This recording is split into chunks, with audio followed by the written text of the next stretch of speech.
Absolutely. So I'm currently the Director of Content Strategy and Assessment at the University of Rochester.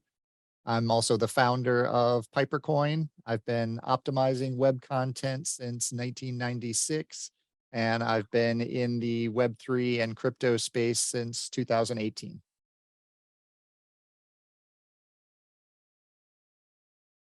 So Web3 is basically the next evolution of the internet.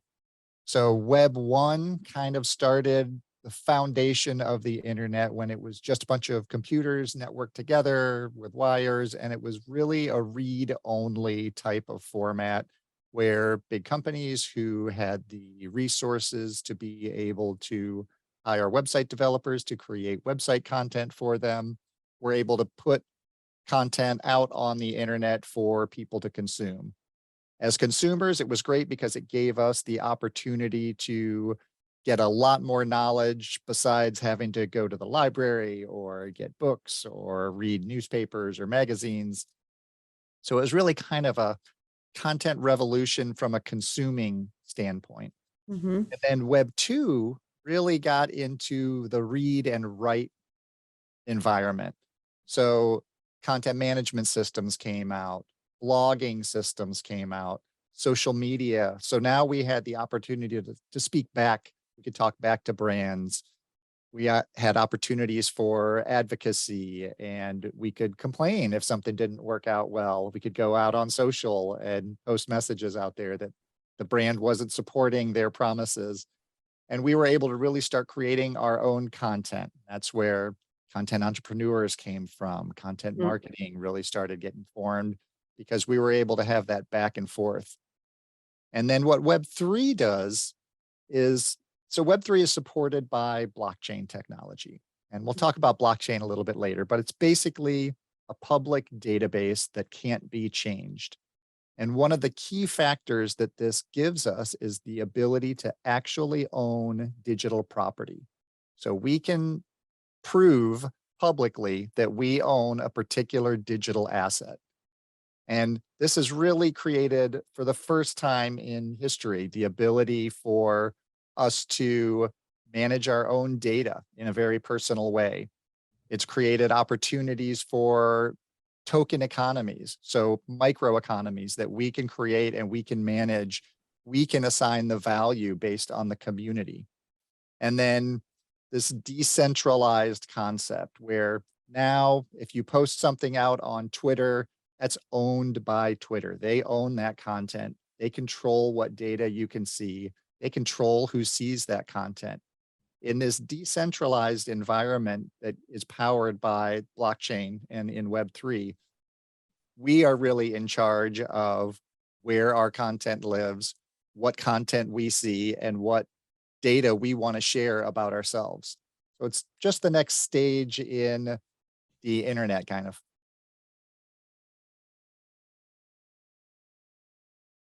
Yeah, and I mean, blockchain technology and crypto have been around for a long time. And Hmm. blockchain was first thought of back in the early 90s by research scientists who were just trying to figure out a way to permanently timestamp their research data.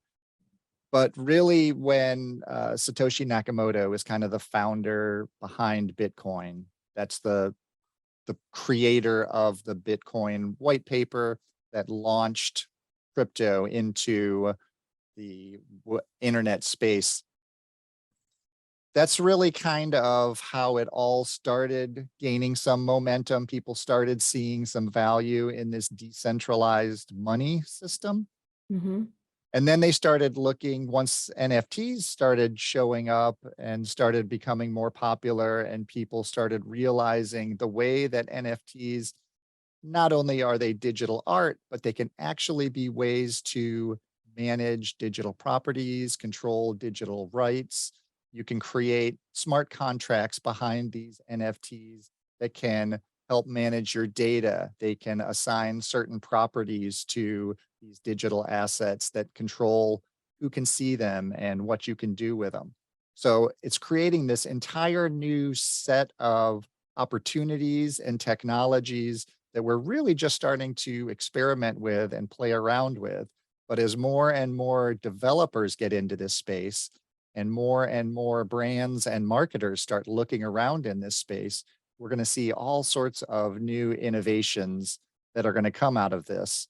And these ability to create these micro economies give us as creators the opportunities to build incredibly strong community systems and our own super fans that will help support us and drive our own economies. And then you can start really getting into these co-ownership models and these co-creation models that we haven't been able to experience before. So it's a really kind of new paradigm shift to um, the way that we think about data management, the way we think about marketing, communications, and community building. So it's a very exciting time.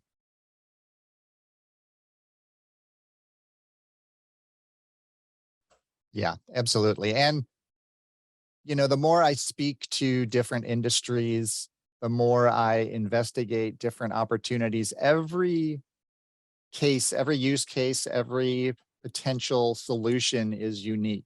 So some people in, um, let's say in a manufacturing company, they can use blockchain technology to help manage um, their supply chain.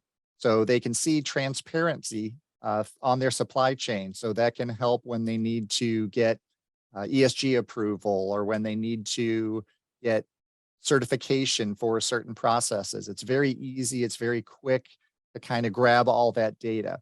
So that use case is very different than, say, a luxury brand who is looking to build a community around certain utility and certain value that they can provide. So it's very different opportunities, but the key with any entry into Web3 is just start exploring, just start looking around and seeing what some of these other companies are doing, because it's only a matter of time before you're either going to be taking a step on your own and trying out some of these things, or you're going to be playing catch up to your competitors who are already doing these things and already understand these processes. So the more you kind of understand the technology and the more you can see what opportunities other people in different spaces are pursuing, the better off you're going to be in the long run.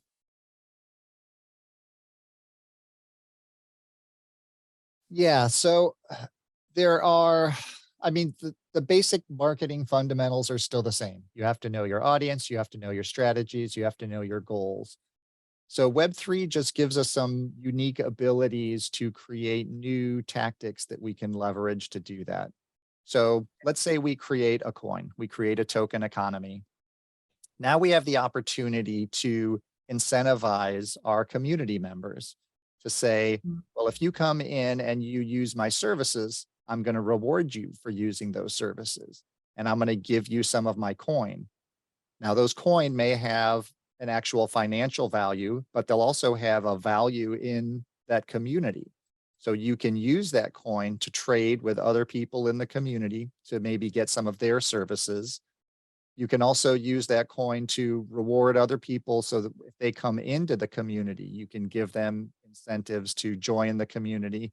And the more people that you build in any community, this works the same in Web 2 or Web 3, the more diversity you have of different services, different thoughts, different ideas, the stronger you're going to be, the more creativity you're going to have, the more ideas you're going to come up with.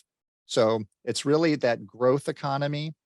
And then as you're collecting these tokens or as you're spending these tokens, at any point when you want to leave the community, you can just sell the tokens back and you can leave.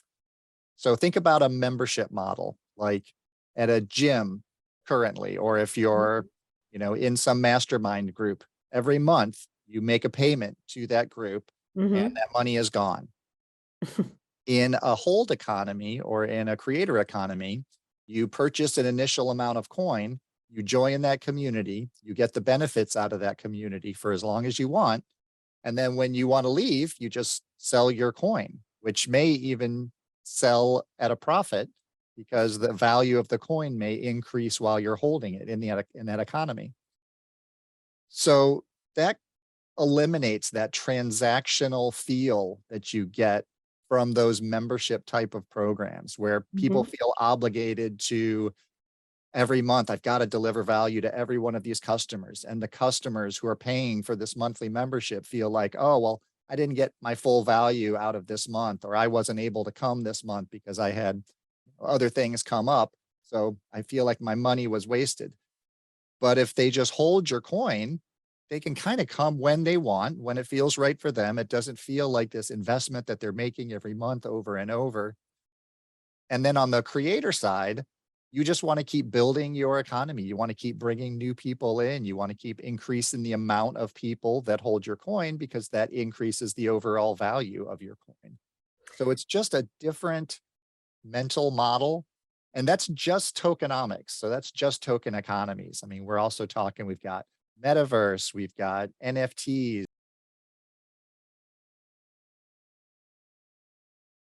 Whoa, got whoa, whoa, whoa. We're going to get to that, but one step at a time. You're such a good teacher that I have, just from what your answer, I already have 3 questions. So I'm going to try to limit myself. But one thing that is fantastic in what you're explaining is that, and I think that's the key word, you know, I'm an SEO person, is everything is about trust. Because listen, when the first menu by John Lass, I think, was created, the whole system is based on trust today. If tomorrow we're rushing at the bank, getting all our economy on the bank system can like be crushed down. That's what happened in 1929. And I feel that's exactly the same way here, except that, and that's tremendous, you explained it so well, that in the real flat membership system, you pay once for good. Once it's paid, either you get value or you don't, but you can be disappointed. The great thing, and as you know, I'm on certain NFTs community, I don't know how to call them, but I don't even conceive to ask my money back now. Why? Because of this trust things, I feel that I belong, you know, I feel that I have connections, and that even if I don't have the great content I might expect on some regular membership, I have connections with other people. You know what I mean? And that, from now, I don't know how it's going to evolve, but I think that's what do you think of this explanation? Do you think it's a good way to explain the difference between the two economy, if I may? Yes, absolutely. And I think that sense of connection and that sense of co-ownership, where once you're in this whole economy, you're in this community where you're rewarded for being engaged, you're rewarded for participating, and you gain a lot of value just from making other connections. Like typically in a mastermind group, you'll go in there and there's one person that kind of leads the group.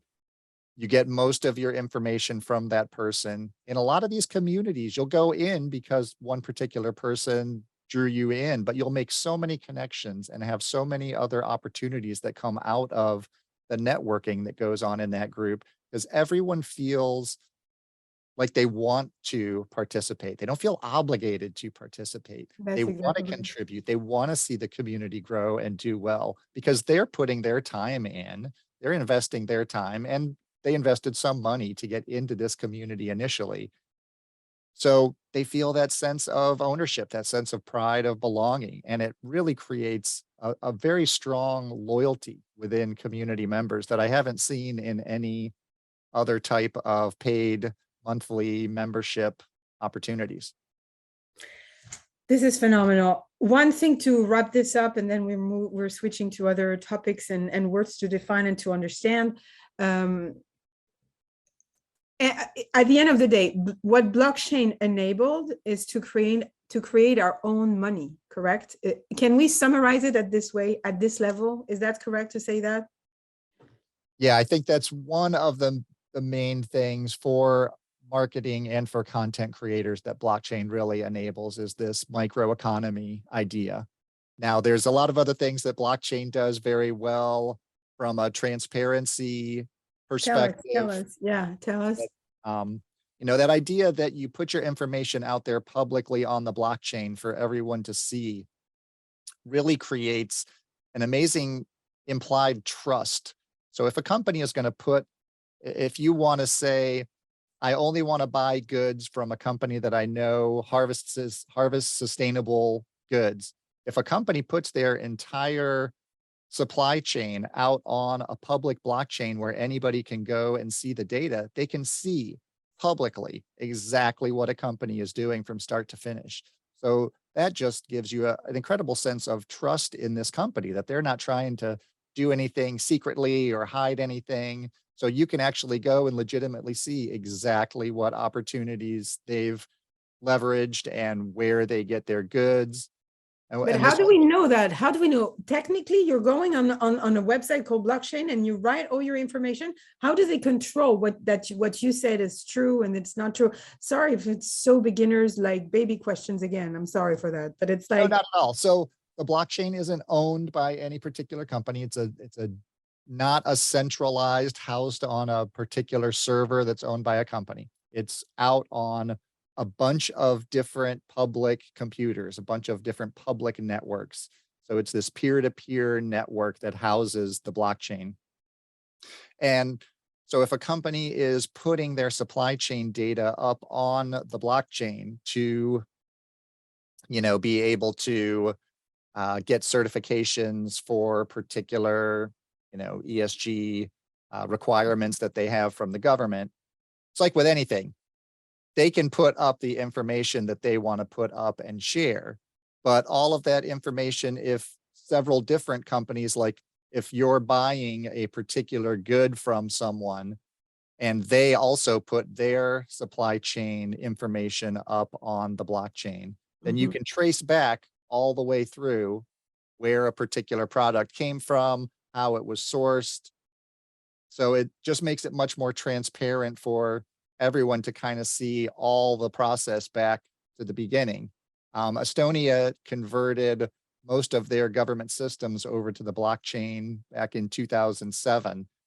And so now it's much easier for a user to be able to go in and you can do all your taxes in like 5 minutes because all the information is out there publicly on the blockchain, not necessarily connected to your personal information. So someone else couldn't go and see personal information about you. Mhm. But you have the access keys, you have the digital identification keys to be able to get access to that data. So you can put your keys in when it's time to fill out your taxes, and your taxes are done in 5 minutes. Or if you need to switch your medical records from one hospital to another hospital, you don't have to call somebody or Right, reach out that's to a amazing. doctor to have your records transferred. You just go into your digital ID and you switch who has access to which data. So if we could control our data like that, instead of having Twitter or Facebook controlling our user data, then that would give us much better sense of security, personal identification management. And those ideas all tie into opportunities for CRM systems and personalization down the road. So blockchain can do a lot more than just create these microeconomies, but microeconomies are a fantastic tool that we can start using as marketers and content creators. So basically, since I would have tons of other questions, but I would like to stay focused on marketing because it's a little bit my topic, you know. So basically, among all the opportunities that blockchain can brings, one of them being this transparency that is related to marketing also, because one of the question, if I make a digression, is like, how will platforms such as Twitter, Google, Facebook are gonna manage that because they're gonna lose control on some stuff if we're all moving to blockchain. They are out of business, not tomorrow, but they could be technically. So that would be interesting to understand how will they do this switch. I know that Facebook tried to take the lead on that. Obviously, I'm not sure it's going to really happen, but in terms of marketing, it was a good move. Yeah, so the metaverse is a whole different environment. So different people define metaverses in different ways. So some people think that, for instance, Clubhouse would be a metaverse since it's a virtual space, even though it's audio only, where you're interacting with other people and it's persistent because it's always there. You can always go to different rooms in Clubhouse, at least right now, or Twitter Spaces, any of these audio only channels. But most people define the metaverse as these virtual, visual, 3D rendered spaces that are persistent, that allow for multiple users to interact at the same time and to be able to manage their own identity, history, objects, communications, those sorts of things. So I think the metaverse is, I mean, we're already seeing the metaverse being used. Like the Web 2 metaverse exists with Roblox and Fortnite. We're seeing that in gaming. Mhm. We're seeing them create concerts in these platforms, right? There are events now being hosted in these platforms. And there are meeting places, Spatial IO. There's a bunch of different meeting places where you can put your VR goggles on, or you can go in through a browser and you can interact with other people in these virtual spaces. So those are all definitely metaverses, but they're really Web 2 versions of the metaverse. And then once you start talking about really Web 3 enabled metaverses, now you're talking about integrating blockchain functionality. So you're talking about Mhm. integrating crypto into these so that while you're in the metaverse, you could purchase something with Bitcoin or Ethereum. You're talking about bringing in personal identification or personally owned digital assets into these environments. So currently, let's say if you're playing Fortnite, you can purchase a skin or a costume or a particular gun that you can use. Now that only works within the Fortnite environment. In a Web3 blockchain environment, you would be able to purchase these assets that would basically be NFTs. They would be unique digital assets that you would have, but you'd be able to take them from, different environments. You'd be able to take those assets with you. You would own those assets. There are some brands that are already experimenting. Nike bought Artifact, which is a virtual reality manufacturing company. So they're Mhm. making 3D virtual reality sneakers that Nike is selling as NFTs so that when you go into the metaverse, you can wear your Nike sneakers. And some of those are coming And with. you can train on a special fitness place in the That's right, metaverse? absolutely. There are all sorts of metaverse exercise programs and fitness programs. You can run on a virtual track right next to, you know, Michael Jordan, famous. Mike. There you go. Whoever you want to, you can play basketball with Michael Jordan if you want to. That's right. Me, no, my boys. That I So know. that's a whole nother realm of opportunities. And when I start thinking of, opportunities in the metaverse space, I mean, you're going to need content marketing is going to exist in the metaverse the same way it exists in the real world. But now Right. you're going to have all sorts of different ways you can integrate it into those virtual experiences. And all of those marketing ideas and concepts are going to need strategies behind them. You're going to need the same, who's your audience, what's your goal, what's your call to action, how are you converting? All of those metrics are still going to be the same. You're just going to be presenting them in this virtual space, and the visual representations, the delivery methods, those are all going to be different. And we're just starting to get an idea of what those might be and how we might be able to pull, kind of our current marketing understanding together into this new space, this new realm. Yeah, so absolutely barriers to entry. But the way I look at these are they're not barriers to entry, they're opportunities for education. So Wow. people need to start off just kind of understanding the basic concepts. So, like on my website, I have a page for Piper Coin, and it's like, we're going to learn together. Here is a video on how you get a digital wallet. Why do you set up a digital wallet? What does it mean to have private keys? What does it mean to have public addresses that you can share? What do you need to do with your secret passphrase? A lot of different terms, a lot of new things to be thinking about, a lot of security issues to be aware of. So it is all new concepts to people. People haven't needed to go through this process before. But once you start stepping through it, it's like anything. You break it down into its individual components. Here's what this is. Here's why you need to get this. And here's what you need to think about when you're starting to use this technology. So, and that's the way we've all learned, right? We've all just built one step after another. We're slowly starting to figure it out. And once you get into it, that's when you start really starting to understand it. So that's what I recommend to people is they start off just getting a digital wallet, seeing what that is all about, kind of understanding how it works and why you need it. And then the next step would be to buy some crypto because Mhm. now you have an asset. Now you have some trade that you can do.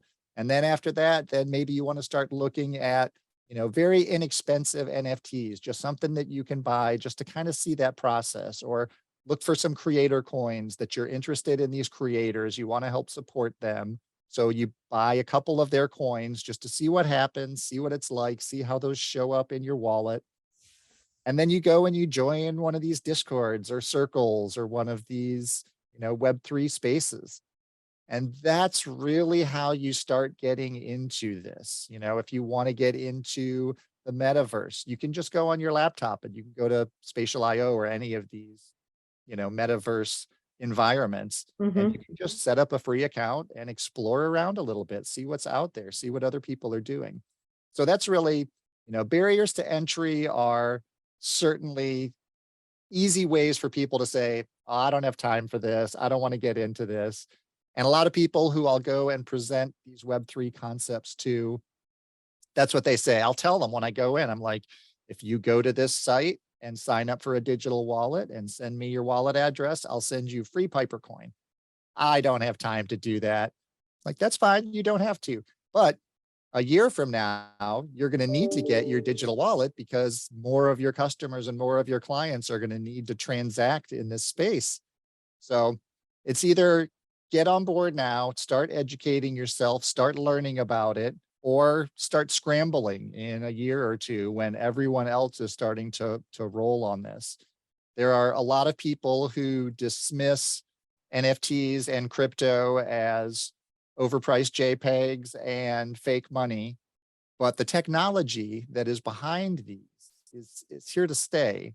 And it's definitely going to change the way we manage data and build communities and market. So I recommend that everyone gets into that now. And when you talk about small and medium-sized businesses, it's the same thing. Start educating yourself because there are opportunities that already exist out there that are pretty low cost initially to get into, that can have significant rewards and give you these opportunities to start learning about these new tactics, these new environments that we have.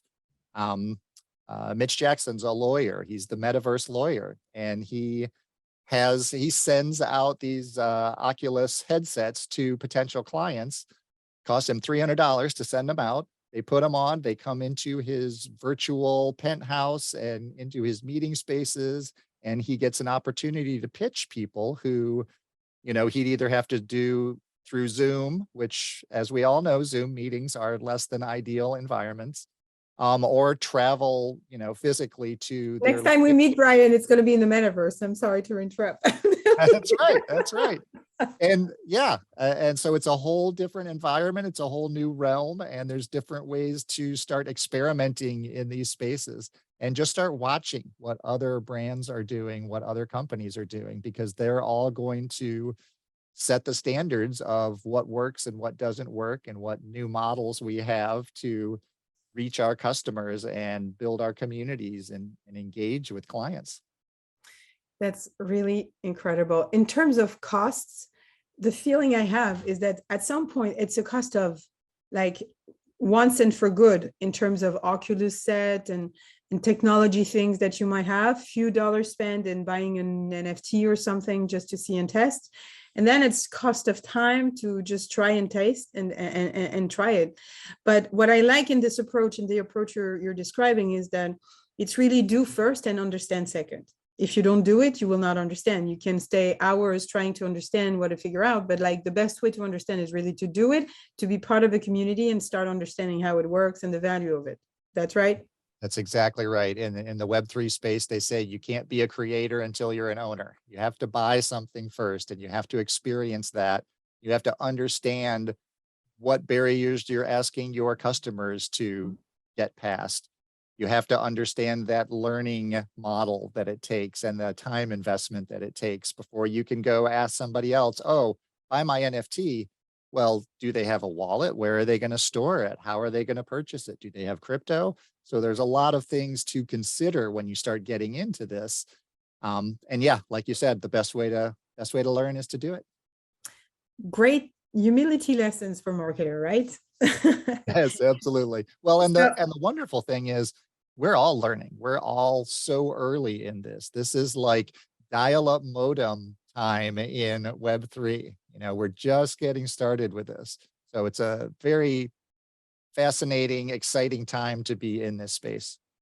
that's fantastic because Seth Godin explained that. I think there's a book also, Crossing the Chasm, that explaining that also, is that when you are at a very, very, very early stage of something, you have tremendous business opportunities, even for the sake of the space itself, not even for the products you have to sell. You gave the example of Meet Jackson, that definitely is incredible in this field.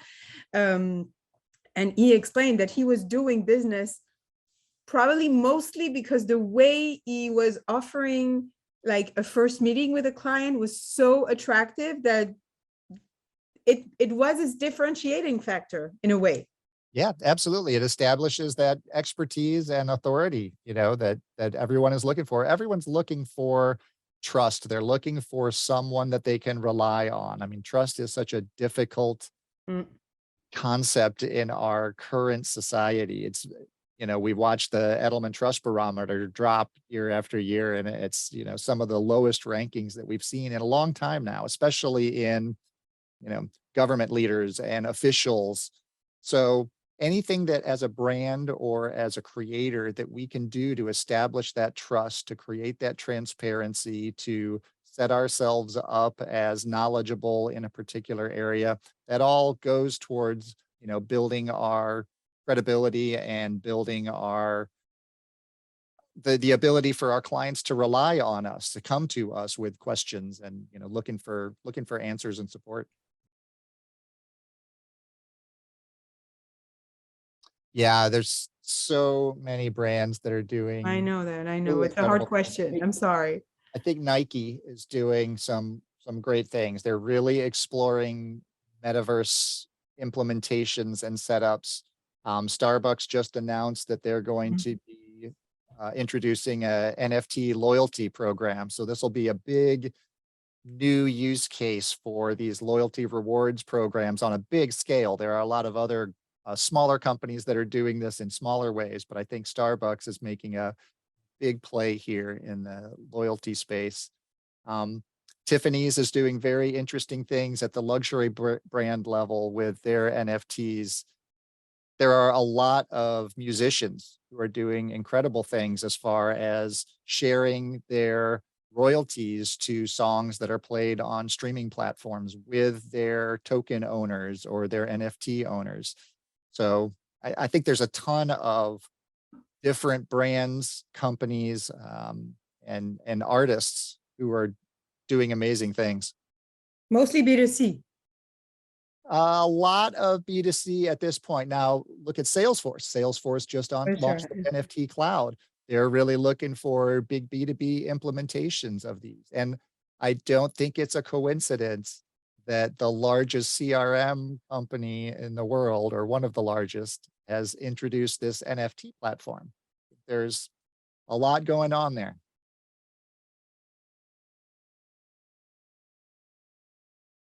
The main thing I recommend is educating yourself so that you can educate your clients. Mhm. So just going out, I've just been on a speaking tour. Anybody that wants me to come speak to their industry about Web3, I'm glad to come share any information I can because it creates such amazing brainstorm opportunities and such idea generation and creation, just thinking about different ways that they might be able to apply this technology to change either their business processes or their customers, perceptions of them, or the way they interact with their consumers, the way that they create communities.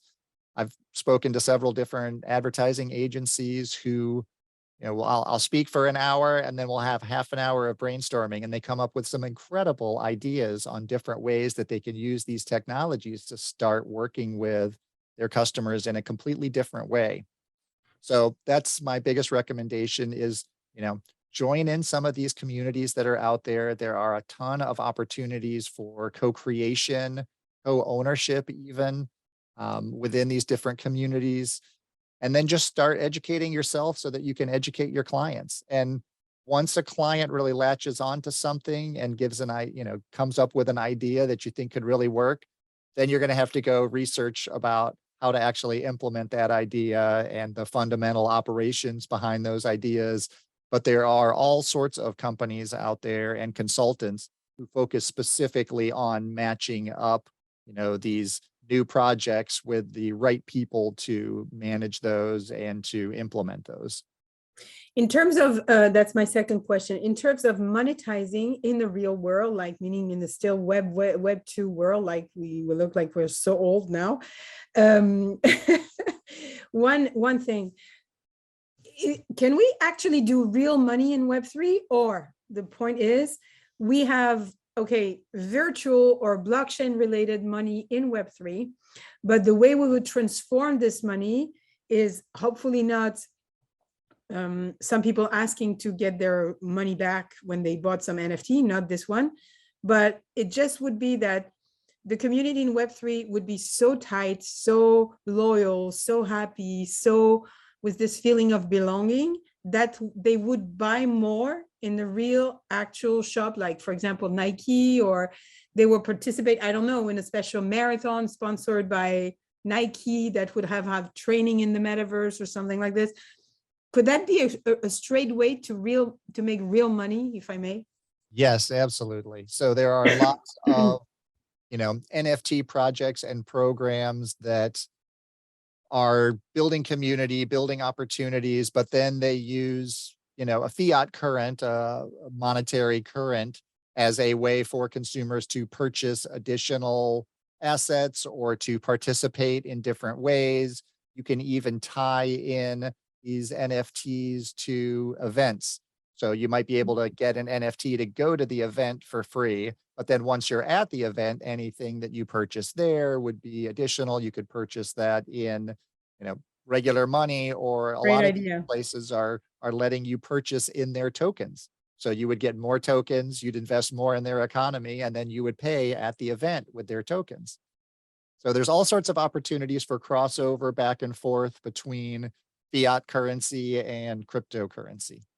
I think that would be the first thing small and medium business should try, to just to get it to give it a try and make some current money. I think that would be a great bridge.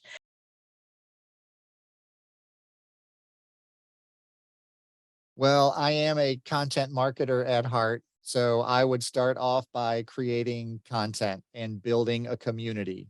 Now, once you actually start creating that audience of people and bringing them in, then the first thing I would look at doing would be tokenizing that economy. Joe Pulizzi said that, yeah, he's been building communities for 22 years, and he says he has never seen a more loyal community grow as quickly as it has around tokenization.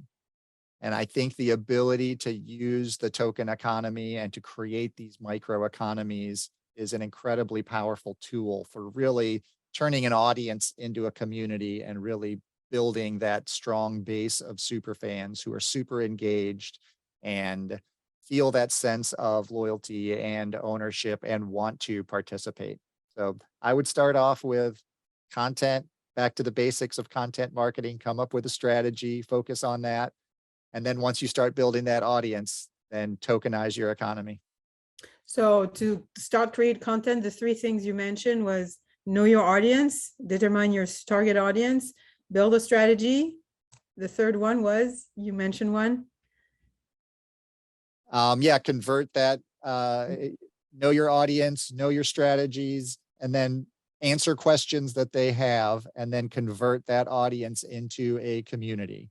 And I mean, Okay. this is all in Epic Content Marketing, our latest book that Joe and I just wrote. This was in the version that he wrote 10 years ago. All those fundamental concepts still apply. But then the new chapters that we wrote all talk about Web3 and building communities, and it even gets into AI and machine learning. And that's really, that opportunity to take your business, create an audience, and then build that strong community. That's phenomenal. Thank you so much, Brian. So your new book with Joe Pulizzi, February 14, a Valentine's Day present.